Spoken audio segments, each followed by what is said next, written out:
Hello to synthetic psychology, going through Braitenberg's seminal amazing book, The Vehicles.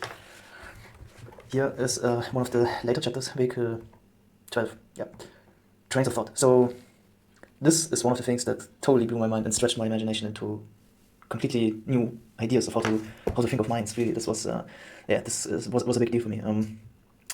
And Braitenberg asks us to imagine sort of this vast space of connection elements, right? The neurons, you have one thing active, and now you have the rules of what is active in the next time step. It's a little bit, I like to call this the syntax of the network that says what is active in the next thing. And now we have two kinds of wires. The vehicle 11 is the more derived one, the ergotrix, which looks for causality. So it says if A happens, then B happens afterwards. Now I'm going to make a wire there.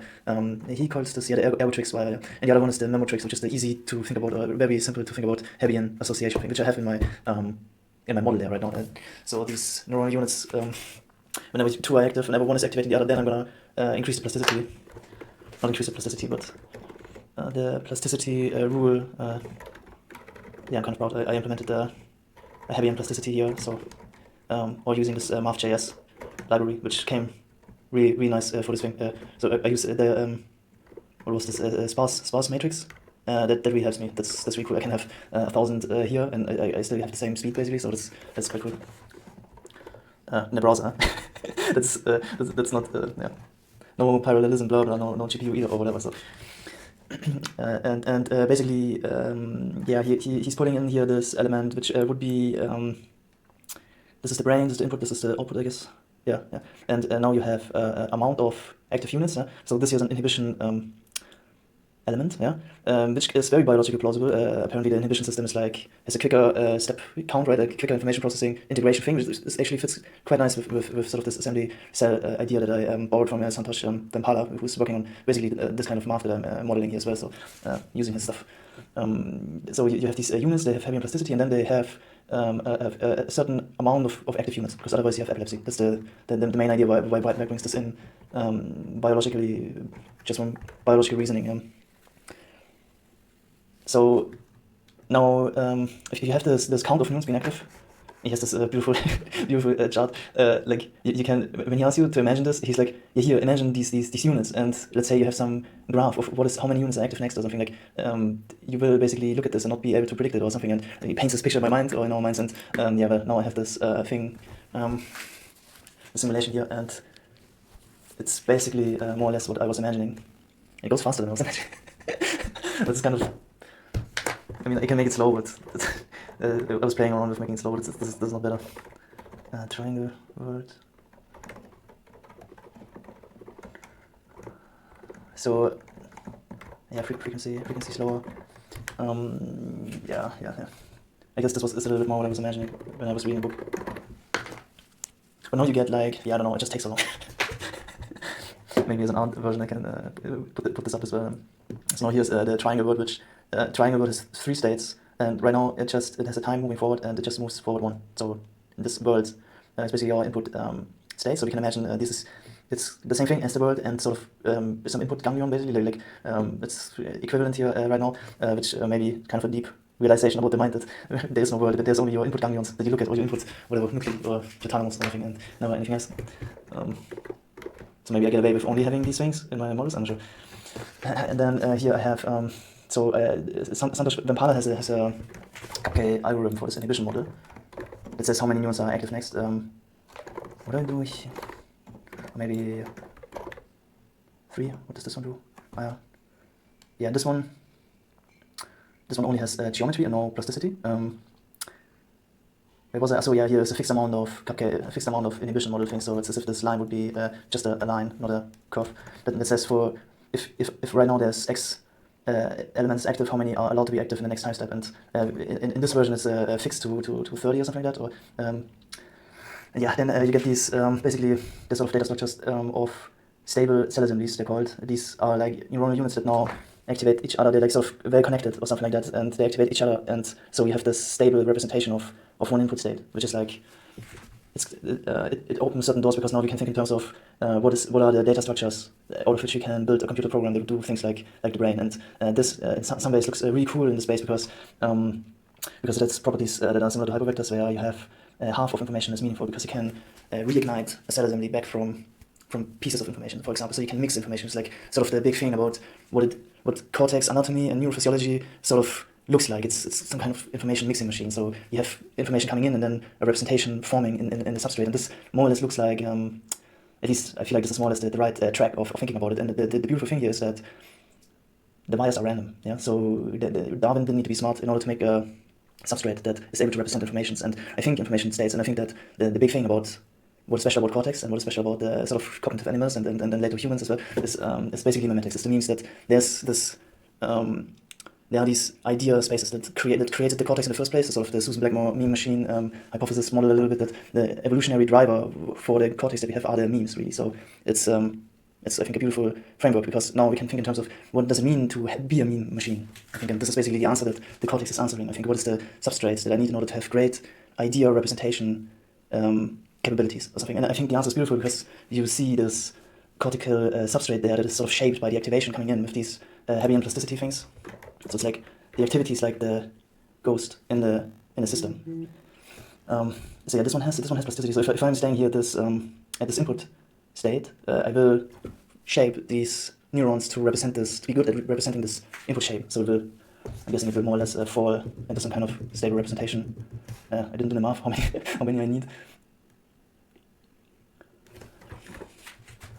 Oh yeah, it's kind of fun how different it can look. I was just... Yeah, I made a triangle word. Yeah, that goes by itself, yeah, okay.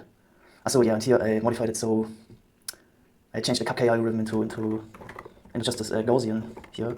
So this is basically this element here. Well, yeah, it's a more sophisticated inhibition model. Yeah, so you say how many people are active next time step, and the answer is this more complicated function that it turns out, I think it looks like it basically it sort of has three kinds of things. Like it's a lot, but if it's a lot, it will be small in the next step, and then sometimes it's kind of balancing itself a little bit in some kind of medium. So you can probably do some math that would that would somehow tell me, like, I don't know, something about nodes. Oh, I don't know. I guess it's similar. Yeah, I find it quite fascinating that it's the idea to go down to very few elements, or even only one element, is quite intriguing, because maybe from going down to very few elements I get something like thought chumps or something like that, or something like maybe focused thought or something, but this is only, and I'm not sure if this is true or not. But yeah, from this you can sort of imagine sort of these trains of thought. So you have one information state, and it kind of means that there's certain continuations of this information state, no, right? And if you have these elements here, you basically cannot predict how this thing will look in the next step. There's too many elements already to understand basically what it does. So it's a little bit like an actual implementation of free will or whatever, because you're kind of implementing a substrate that is too hard to predict anyway. So it's kind of like a real answer to free will, I think, in some ways. He was actually also mentioning this in this chapter, which that's kind of funny. Yeah, he said, yeah, this is good enough for free will, right? It's a very engineer perspective, right? Because he's saying whatever is implementing it is good enough to do it. I find this extremely joyful. So now I have another idea, and that is, well, I have many other ideas, but the next thing I want to build in here is that so now I have this geometry. So if there are some input states, right, the cell assemblies that will form, they're basically horizontal lines here. Yeah? Do you see that here? No? Yeah, I guess it's sort of this whole band that is always active. Ah, yeah, okay, here. You see that basically this system has sort of like a little bit the chance to activate this interpretation up here as well somehow, right? Or something like that. I'm not entirely sure yet, but yeah, it's like, here I'm gonna say these are active or something. And yeah. The thing is, so you have this geometry where I basically can draw a little bit these rows here, right? I can say, yeah, this is roughly assembly A, this is roughly assembly C, and so on, and so on. So now, this is what I call a geometry, or what Santosh was also calling geometry, is basically you don't have a random graph, entirely random, but you have a little bit of rules. For example, you're more connected to your neighbors, maybe, so that you would be able to go left to right, top to bottom, or something. Might also imagine something like a checkerboard or something, or blobs or stripes or something, but of like stripes of connected things or something, because maybe it's useful for certain shapes of thought or something. But yeah, for the moment I'm gonna try what happens if I have this top to bottom geometry basically. So yeah, now one of the things I'm wondering, just wondering, what would happen if I have an element that is able to create activation from top to bottom here, and it goes in some kind of wave with some frequency, and it says this is active, this is active, this is active. Of course it says here I'm activating a few of those, so the cell assembly on the top here has a little bit more chance to reignite, right, to be the one that's kind of winning out a little bit, or depending on your inhibition model, maybe you have both of them firing at the same time, right? You have more activation for a moment. That's perfectly possible maybe as well. So I just call it a wave maker nucleus, just to to not commit anything to what kind of structure this would be or whatever. Right? It could also be some kind of circuit or something. So we can imagine, let's draw that guy here, and it goes here, here, here, here, here, and it just basically makes a wire here, here, here, and then it has like, let's say it has a slow fiber that has some frequency of making these, it has some activation going through here, boom, boom, boom, right, and then we can say, we can just say this one happens at T1 and T2 and so on, and so on. So this is like it's a really, really stupid time representation thing, just by having a slow fiber that moves through this thing. There's something that goes a little bit into this direction that's called a zinc fire chain that was by some other theoretician or cortical, I forget it right now. I know the book is called Corticonics.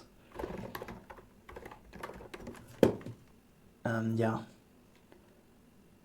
Moshe Abeles, yeah. I guess he was one of these neuro physiologists looking at the statistics of the cortex and stuff. You say like, how many things are connected or something.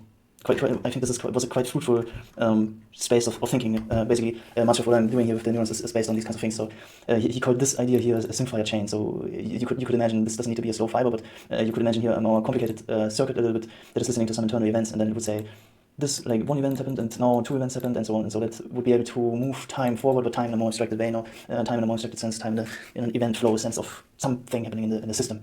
For example, every time I breathe in and out or something, I would maybe step the time. I don't know, just as a really simple one.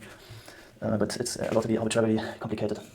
Either way, I'm not going to do a zinc fire chain right now. I'm going to try to make an extremely, extremely simple thing that brings time into this thing a little bit more. Yeah.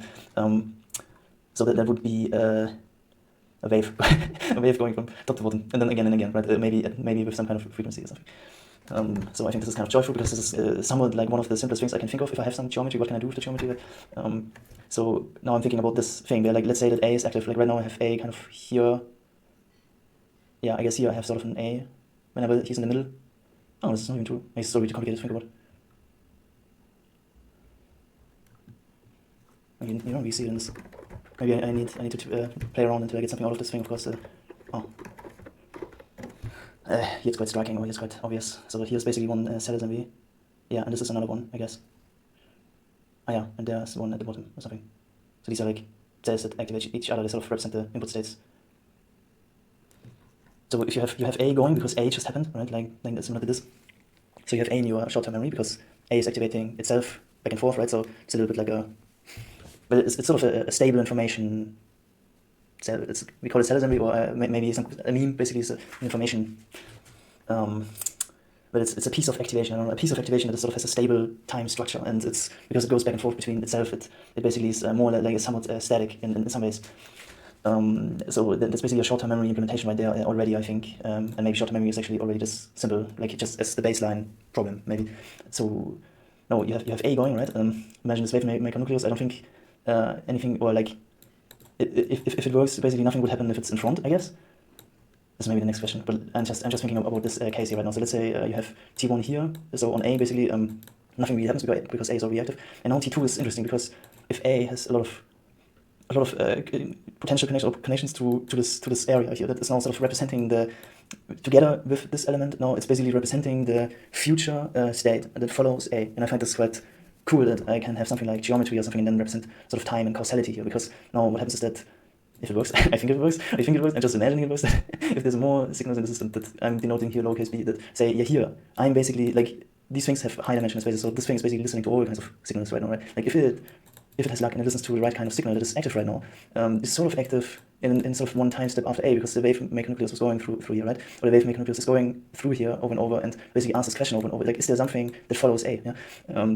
Because sort of making the activity higher in this region here, so there's sort of this possibility for this region to ignite now, only because A is active and because the time step thing is also active at the same time here. And I find this very intriguing because I make this question marks here because it's the question that the system is posing to itself and to its sensors and to all its information processing available to ask the question, like, what is following A? And I find this kind of beautiful, this idea. And if it does find a signal B that would ignite here, then we have these Hebbian rules again. So then we will strengthen B to what will then become B.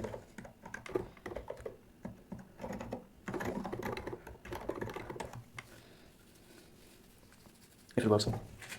But I think something like this might work. Like whether this happens in the brain or not, this is not so relevant of a question. It's yeah, but we have to start somewhere, and this is something that is relatively easy to make. So yeah,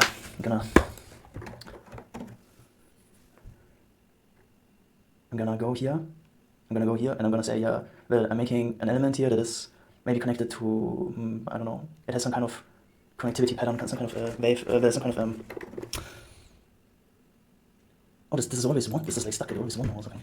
Did I modify this thing?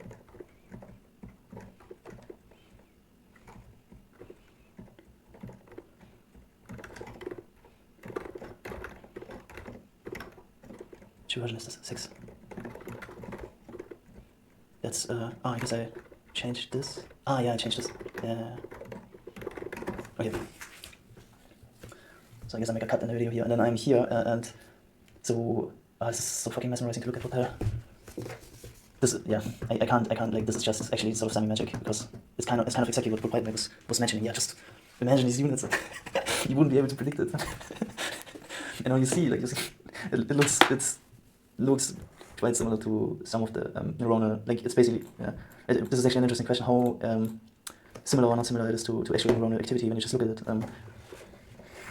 And one of the things I thought when I look at neuronal activity from the optical methods, I thought like maybe there's sort of like waves going through it or something like that. In addition to sort of these single neurons going hardcore, maybe there's like a wave. And then this is actually the reason why I was considering this wave maker algorithm here now, or this wave maker element. So okay, I'm gonna make another input space. Maybe say 5. And now nothing will happen. Absolutely nothing will happen. Probably will be an error. No. Oh. That's yeah. Okay, so I'm just gonna go and make this further something here. Okay. Yeah, this is already more or less. It's kind of this artistic process. You have something in mind and you do it, and then at first maybe you're surprised because it looks. Yeah, you're just surprised in both ways sometimes. Sometimes you're suddenly surprised at how cool something looks, and then you're like, oh, this is what I was looking for. This I don't feel. I don't have this experience yet with this wave maker thing here. Yeah, maybe these rounded corners. This will be. Oh, hey, what the hell? I thought this makes rounded corners. Height and R. With height. Wait 1 sec. Where am I here? Draw element. So it's just. That didn't matter. Rect, and now make rounded corners. Oh. Yeah, okay. Maybe it's more biological a little bit. And then, what did I say? I called this. Wait, I said red here. Didn't I think something like hit pink? It's the same color. Okay, now let's imagine we take roughly a few neurons here. For each element, we take a few neurons here so that this wave maker can activate this. Okay. So.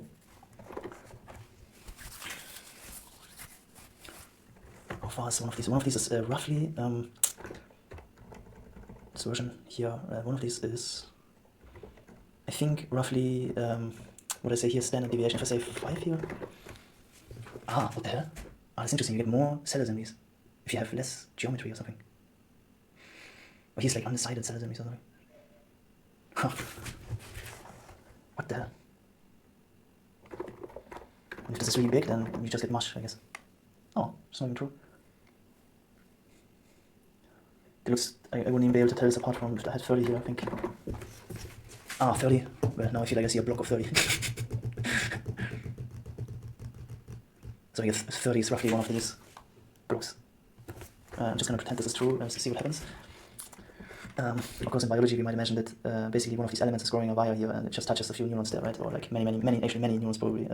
I don't know how many, I have no idea, but probably not only a few, and maybe 10,000 or maybe 1,000 or something. I don't have a crazy enough feel. Also, I don't even know if this is a mini column of 100 neurons or this is a cortical column of whatever. If this is a cortical area of neurons modeled already, so it's like, I guess at least for the moment we don't care. Maybe we never care, and we will theoretically show this is all equivalent. But yeah, who knows? At the moment, I'm not sure if anybody knows. So I'm gonna pretend this is 30 here. Okay, and then that means that I need to think about what this thing is doing now. That for each of these I need to say maybe I just say an array of sets of activations, right? An array of sets of things that just say neurons, and that is that I take the index of this guy and I say modulo 30 or something. Now I say index times 30 plus 30 random from that. Yeah, okay. So this was thinking about what to go from the top to the bottom somewhere. Okay, so a wave maker, yeah, maybe I say n neurons here instead of thickness, yeah, and frequency, that's true. So elements, that's fine, these are these 5 elements there. Now you can, actually the thickness, I guess the thickness, so the thickness actually comes from the, yeah. Now the thickness comes if you take n divided by n neurons, and to get a number from that. And then I can say for range thickness. So thickness, oh wait, thickness. Thickness is the amount of neurons, what I'm talking about, per element. Okay, so for I in range n, how many elements you have here? Maybe I call it n elements, or whatever, it's later.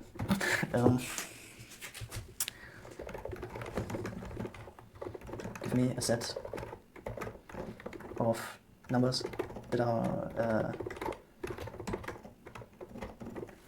that depend maybe on some factor. Again, let's take a temporal moment, and that is that I'm saying rand int.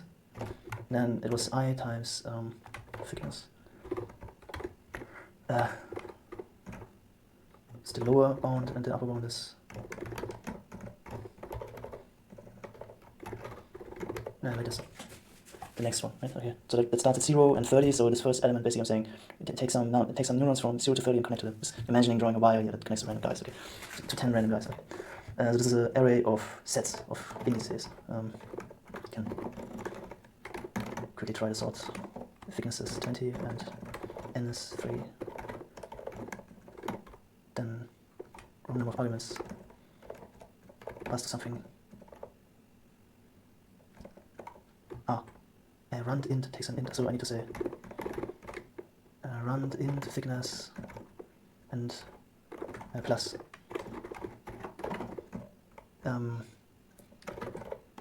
here thickness plus I thickness. Yeah, so look plus like this. Okay, so I get to get 3 random sets. It looks yeah, it looks correct. Okay, so I'm gonna take this here. Okay, so this is the projection of this guy, right? Could call it a clock wire or something, if you like. Okay, I leave it projection. Okay, so now apparatus, yeah, this doesn't really work like that. Yeah, I'm gonna say here projection is this projection, I guess. Kind of goes in the, yeah, it's more or less what I was imagining. It would be kind of fun if I first of all get way faster. Maybe this is already, that will already fix it. No, yeah, there's actually an interesting tension in the system anyway that you kind of need to think about. It's, the world goes in some time step, so there are different kinds of time steps to consider. First of all, you have an actual world that doesn't have any time steps. It just keeps going on, right? This is like a fundamental problem that you have to solve. You have a limited amount of resources and time. First of all, that's one thing you need to allocate. Probably with attention things, for example. I mean, attention things come out of this problem, right? But the other thing is as well, you have these time steps. So yeah, I think that there's this thing in the model. Like if I would be naive and I would accidentally have discrete time in my world, that doesn't make sense. Yeah. So but at the really tiny atomic level it makes sense, but sort of at the macroscopic thing that we are thinking about, it doesn't. So that yeah, I have to be careful where I start having discrete time things, and the system needs to handle basically the problem that, like, this orange guy basically, like, it might or might not have some kind of mechanism that syncs it up to its input time step frequency of as speed, right? But it might or might not have this. So this is like something to think about. Also, like, I mean, of course, the neurons, they have a time, but this is a different time from whatever other time. So yeah, I find this an interesting point. Like that, if I have sequences of things happening, that probably I will need to have mechanisms in the system that keep the input states around, and then I can say I have information processing steps that go onto the current first input state step, right? So my information processing goes forward and forward and forward, but the world might not go forward and forward and forward at the same speed at all. So these two things need to be separate things for sure. This is I think here basically the main problem space that I see that regard. So here as well, I already have this problem with these two elements. Like the world goes forward in time steps, but like, do I align this or do I not align this? Like, this is not clear to me. What is better there, or whatever, or something. Like, does the system need to have luck now that this guy basically aligns with, like, that there's one time step and he was just making a time step, and so maybe the system needs to figure out sort of the rhythm of the world and move his orange parts in the right frequency or something like that. But maybe let's try to think about the simplest thing here with this. Okay, so yeah, so how does this work? I get some inputs. Yeah. Active element. Yeah, active element is a number from 0 to n basically. So I can say so yeah, inputs. Yeah, indeed this nth active element. I think yeah. Maybe I'm gonna def this one once. I already def this one. Okay. Then you do append inputs. Yeah. Okay. And I make him yellow as well for one time step. What will happen now? Oh, everybody is orange. Okay, everybody's orange. That's true. Just because I don't discriminate between what comes from what basically. Maybe I'm commenting things out. They become red here for one. Update AC area, append inputs. Yeah. Okay. What does work? Type unexpected argument area matrix. Into array, that's just the interface. It is, I think. Oh, okay. I don't see. Print this. I don't need to print this. Maybe I'm gonna get rid of the inputs for a moment. Yeah, I say via input space. Okay, I'm gonna comment this out. Oh, symbol. Yeah, like this. Okay, so now you're just active and nothing happens. Okay. Env projection. I guess this doesn't really work. Active element. Okay, that goes up and it's different.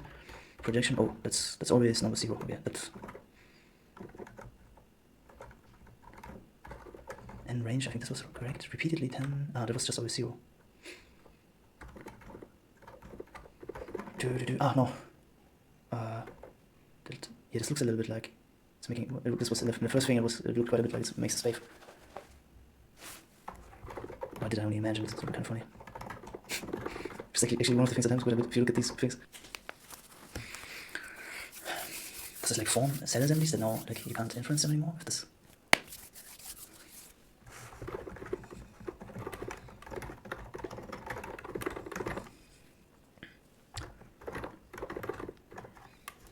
So it's like a bunch of different kinds of neurons that this guy wants to activate every time.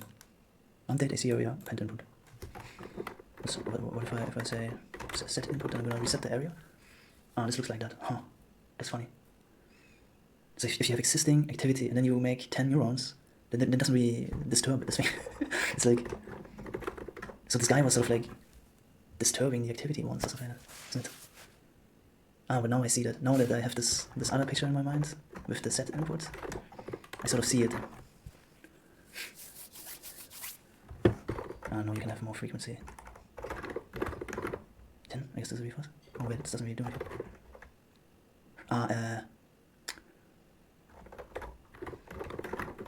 The thing that is actually this is like the wave frequency. Maybe we should call this wave frequency. I just call it wave speed. Okay. Wave speed is 5. It means 5 per second, maybe. I'm not sure. Yeah, maybe. Divide this by wave speed.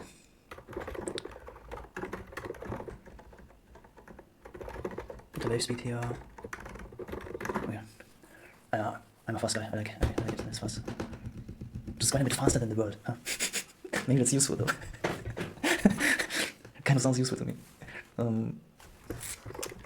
Except then you want to figure out what happens. I'm not sure. Like, except if you need to know. But yeah.